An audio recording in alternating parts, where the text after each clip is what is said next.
소방에 대하여 말씀드리고자 합니다. 첫째 부활의 정의를 내리려면 첫째 부활이 계시된 말씀부터 살펴보아야 하는 것입니다. 첫째 부활은 계시록 20장 4절에 나와 있기 때문에 이 말씀에서 첫째 부활자의 대상이 두 종류의 성도들로 나와 있는 것입니다. 두 종류의 대상자 모두 순교자들을 가리키고 있기 때문인 것입니다. 문제 첫 번째, 이 두 종류의 순교자들을 계시록 6장 11절에 두 종류의 순교자의 경우에서 찾아야 하는 것입니다. 각각 저에게 흰 두루마기를 주시며 가르사대 아직 잠시 동안 쉬되 저희 동무종들과 형제들도 자기처럼 죽임을 받아 그 수가 차기까지 하라 하시더라. 문제 두 번째, 그 나머지 죽은 자들의 경우를 봅니다. 20장 5절에 그 나머지 죽은 자들은 그 천년이 차기까지 살지 못하더라고 나와 있는 그 나머지 죽은 자들의 대상을 불신자들로 해석하는 오류를 범하면 아니 되는 것입니다.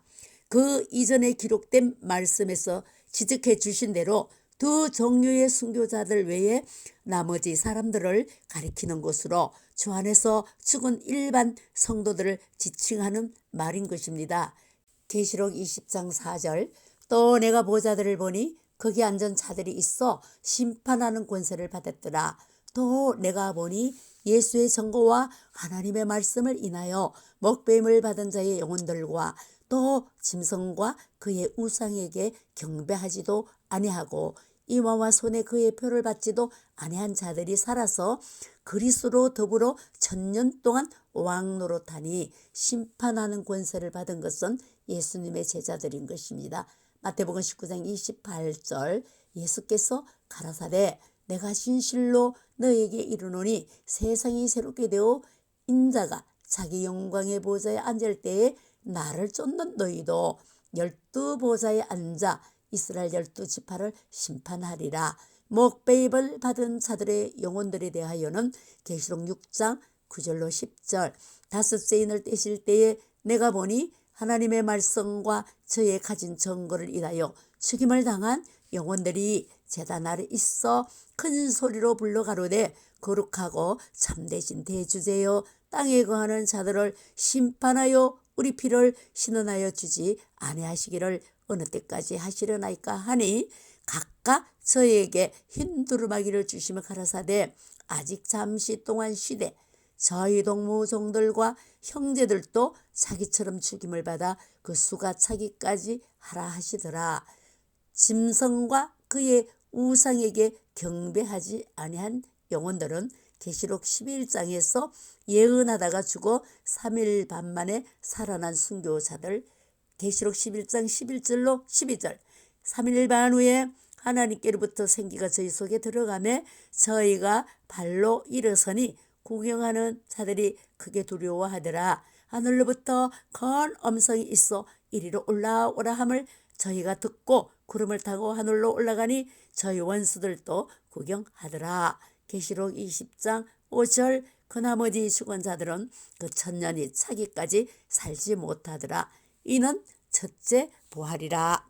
신약 성경에는 문자적으로 천년이란 말이 계시록 20장 한 곳에만 있다고 큰 맹점을 삼을 것입니까? 또한 문자적 천년을 상징으로 삼는다면 예수님의 탄생에 대하여 예수님이 베들레헴에서 태어나신 역사적 사건이 상징인가 묻게 될 것입니다. 천년 왕국을 인정치 않는 사람들은 첫째 부활을 영적 중생의 부활 또는 영의 육체를 벗어나는 형태로 해석을 하게 되는 것입니다. 영적 중생을 첫째 부활로 보는 것이 타당한가요? 정말 그럴까요? 다음 성경 말씀을 보겠습니다. 영적 중생을 첫째 부활로 보는 것이 타당한가?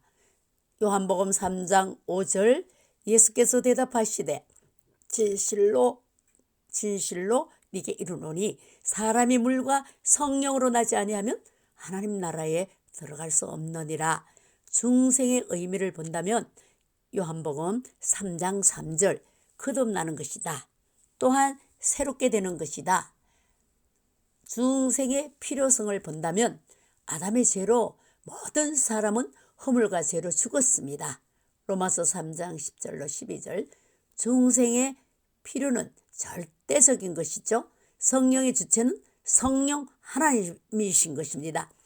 우리를 거듭나게 하는 방편은 물과 성령이고, 중생은 잃어버렸던 하나님의 형상을 다시 되찾는 것이며, 중생은 단회적이며 영적 부활인 것이죠. 요한복음 3장 8절에 이와 같이 중생과 첫째의 부활은 확연히 다른 것입니다. 세 번째, 부활의 순서의 경우를 봅니다. 고린도전서 15장 22절로 26절을 보면은 그리스도인의 부활에는 각기 순서가 있다고 말씀해 주고 있는 것입니다. 첫 번째는 부활의 첫 열매이신 그리스도요. 다음 두 번째는 그리스도 강림할 때에 그에게 붙은 자이며, 다음 세 번째로 천년왕국이 지나 백보자 심판 때임을 밝혀주고 있는 것입니다. 그러므로 주님이 재림하실 때 모든 성도들이 부활하는 것이 아니라 그리스도에게 붙은 자들로 첫째 부활 성도들을 의미하는 것입니다. 그 나머지 성도들은 천년이 차기까지 천국에서 안식을 취하고 있는 것이죠. 계시록 14장 13절, 주 안에서 죽은 자들은 복이 있도다. 좀 더 상세하게 보겠습니다. 고린도전서 15장 22절 26절을 다시 상세하게 설명드리고자 합니다. 그리스도인의 부활에는 각기 순서가 있다고 다음과 같이 말씀해 주고 있습니다. 22절, 아담 안에서 모든 사람이 죽은 것 같이 그리스도 안에서 모든 사람이 삶을 얻으리라. 23절, 그러나 각각 자기 차례대로 되리니 먼저는 첫 열매인 그리스도요, 다음에는 그리스도 강림할 때에 그에게 붙은 자요. 24절, 그 후에는 나중이니 저가 모든 정사와 모든 권세와 능력을 멸하시고 나라를 아버지 하나님께 바칠 때라. 25절, 저가 모든 원수를 그 발 아래 둘 때까지 불갑을 왕노릇 하시리니. 26절, 맨 나중에 멸망받을 원수는 사망이니라. 첫 열매 그리스도요, 강림하실 때에 그에게 붙은 자요. 이들은 계시록 20장 4절에 두 부류의 순교자이며, 고린도전서 15장 23절 그에게 붙은 자, 그에게 속한 자라고 합니다. 스가랴 14장 5절 수많은 거룩한 자들이 뒤를 따르며, 유다서 1장 14절에도 수많은 거룩한 자들이 뒤를 따르며, 계시록 19장 14절 하늘 군대로 예수님의 뒤를 따라 내려오는 것이죠. 나라를 아버지 하나님께 바칠 때라. 골로새 1장 13절, 그가 우리를 흑암의 권세에서 건져내사 그의 사랑의 아들의 나라로 옮기셨으니. 천년왕국 끝나고 고린도전서 15장 24절 아들의 나라를 아버지께 바친다고 하는 것입니다. 영원한 천국을 말하는 것이죠. 그 후에는 나중이니, 그 후란 말은 그리스도 강림하실 때에 그에게 속한 자들, 다음에 해당되는 부활자들인 것입니다. 이들은 결코 불신자들을 가리킨 말이 아닌 것이죠. 하늘 군대로 내려오는 순교자들인 첫째 부활자들이 아닌 나머지 부활할 성도들을 가리키는 것입니다. 계시록 20장 5절에 나오는 그 나머지 죽은 자들은 그 천년이 차기까지 살지 못하더라고 한 자들로, 이들은 심판의 부활자들인 불신자가 아니요 첫째 부활자들인 순교자들이 아닌 일반 성도들인 것입니다. 다음 세 번째로 천년왕국이 지난 백보자 심판 때임을 밝혀주고 있는데요. 고린도전서 15장 24절, 그 후에는 나중이니 저가 모든 정사와 모든 권세와 능력을 멸하시고 나라를 아버지 하나님께 바칠 때라. 영원한 천국 새 예루살렘 바친다는 것이죠. 마지막 날인 언젠가요? 요한복음 11장 24절 마르다는 가로되 마지막 날 부활에는 다시 살 줄을 내가 아나이다. 유대인들은 누구나 메시아 왕국을 기다리고 있기 때문에 왕국 이후의 사건임을 분명하게 말하고 있는 것이죠. 생명의 부활과 심판의 부활에 대하여 요한복음 5장 28절 29절 이를 기이 여기지 말라. 무덤 속에 있는 자가 다 그의 음성을 들을 때가 오나니 29절 선한 일을 행한 자는 생명의 부활로 악한 일을 행하는 자는 심판의 부활로 나오리라. 천년왕국이 끝나고 하나님 나라를 유업으로 받을 때 고린도전서 15장 50절로 54절 형제들아 내가 이것을 말하노니 혈과 육은 하나님 나라를 유업으로 받을 수 없고 또한 썩은 것은 썩지 아니한 것을 유업으로 받지 못하느니라. 51절 보라 내가 너희에게 비밀을 말하노니 우리가 다 잠잘 것이 아니요 마지막 나팔의 순식간에 호련히 다 변화하리니. 52절 나팔 소리가 나매 죽은 자들이 썩지 아니할 것으로 다시 살고 우리도 변화하리라. 53절 이 썩을 것이 불갑을 썩지 아니할 것을 입겠고 이 죽을 것이 죽지 아니함을 입으리로다. 54절 이 썩을 것이 썩지 아니함을 입고 이 죽을 것이 죽지 아니함을 입을 때에는 사망의 이김이 삼킨 바 되리라고 기록한 말씀이 응하리라. 천년왕국 끝나고 하나님의 나라를 유업으로 받을 때에는 천년왕국 생활은 에덴 동산 회복이 된 생활이죠. 그래서 육신을 가지고 살다가 천국에 들어갈 수 없기 때문에 순식간에 호련히 변화되어 변화체가 되는 것입니다. 예수 그리스도는 거룩한 자와 함께 최후 심판하러 이 땅에 오시는 것입니다. 사도행전 1장 11절에 이르되 갈릴리 사람들아 어찌하여 서서 하늘을 쳐다보느냐 너희 가운데서 하늘로 올려주신 이 예수는 하늘로 가심을 본 그대로 오시리라 하였느니라. 성천하실 때는 홀로 가시면서 너희가 본 그대로 오시리라. 그리하여 스가랴 14장 3절로 4절에 그때에 여호와께서 나가사 그 열국을 치시되 이왕 전쟁의 날에 싸운 것 같이 하시리라. 그날에 그의 발이 예루살렘 앞 동편 감람산에 서실 것이요 감람산은 그 한가운데가 동서로 갈라져서 매우 큰 골짜기가 되어서 산 절반은 북으로 절반은 남으로 옮기고 감람산에 재림을 하신다는 것이죠. 또한 재림하실 때 혼자 오는 것이 아니라 거룩한 자와 함께 오신다고 여러 성경에 말씀하고 있습니다.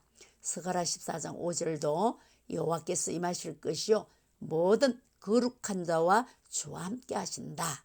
또한 유다서 1장 14절도 주님은 거룩한 자와 함께 오십니다. 보라 주께서 그 수많은 거룩한 자와 함께 임하셨나니.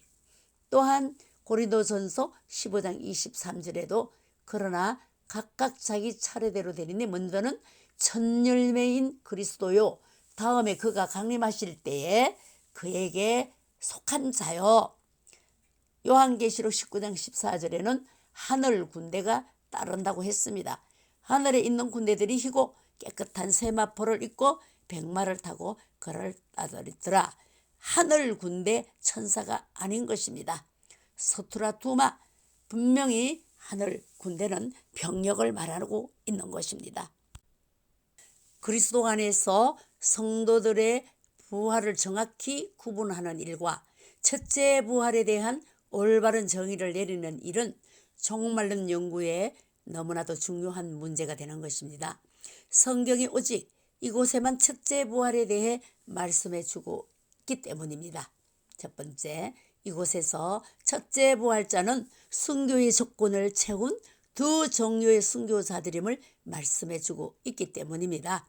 두 번째, 첫 번째 순교에 들어가는 성도는 예수의 정고와 하나님의 말씀을 인하여 목배임을 받은 자의 영혼들이라고 했기에 이들은 말할 것도 없이 주를 위해 목숨을 버린 순교자들인 것입니다.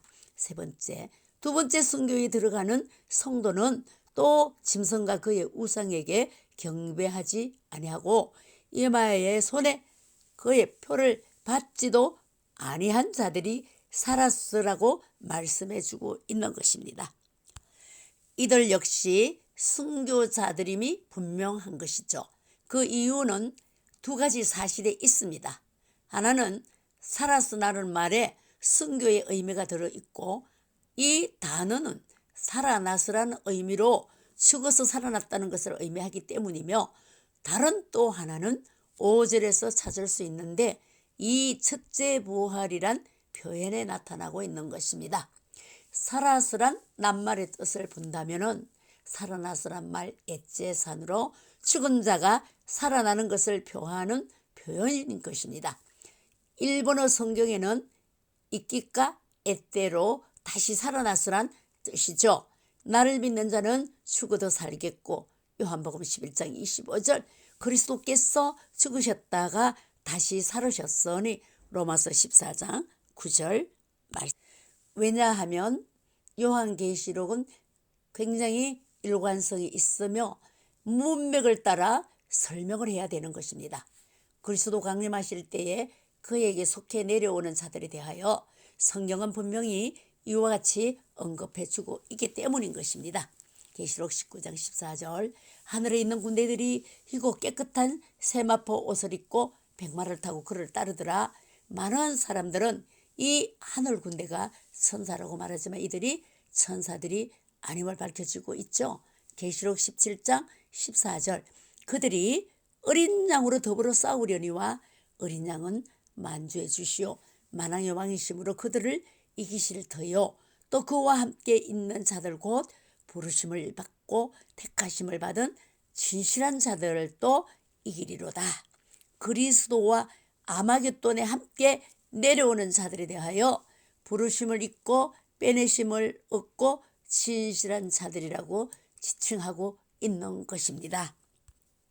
계시록 6장 총론 흰말과 두 정인에 대하여 지금까지 살펴본 바 1부에서 4부까지 이스라엘 각 지파 중에서 빼내신 14만 4천 명의 우리 하나님 종들이며, 이들이 두 정인의 예언 사역을 마친 후 부활 성천하여 하늘의 시온산에 머물러 있다가 강림하시는 주님께 붙은 자로 주님과 함께 아마겟돈 하늘 군대로 내려오게 되는 것입니다. 첫 번째 그림은 아벨로부터 순교한 영혼들, 피를 신원하여 달라고 호소하는 이들, 계시록 6장 9절로 11절에 기록이 된 것이죠. 두 번째 그림은 계시록 11장 12절 하늘로부터 큰 음성이 있어 이리로 올라오라 함을 저희가 듣고 구름을 타고 하늘로 올라가니 저희 원수들도 구경하더라.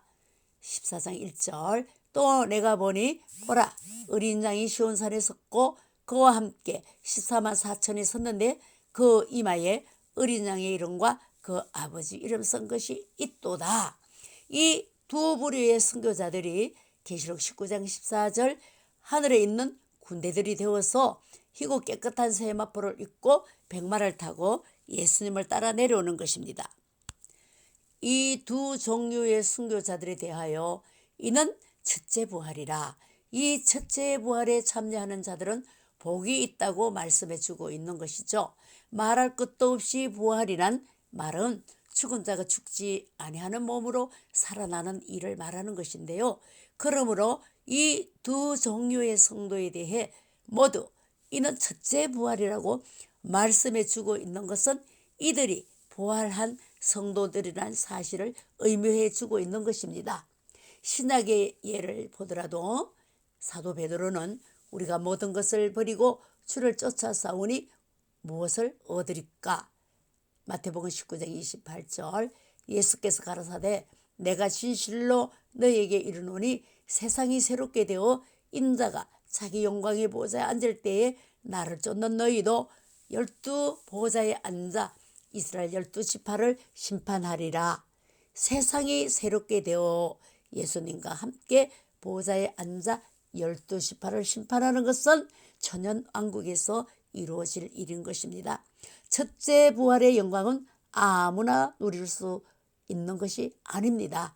예수 그리스도 때문에 순교한 자들만이기에 첫째 부활이라고 정의를 하고 있는 것입니다. 요한계시록을 해석함에 있어서는 반드시 문장적으로 해석해야 하는 것이며, 요한계시록은 종말에 되어질 징조와 사건에 대하여 미리 계시해 주신 하나님의 문학 작품인 것입니다. 그래서 계시 문학이라고 부릅니다. 문장은 언제나 맥이 이어져야 합니다.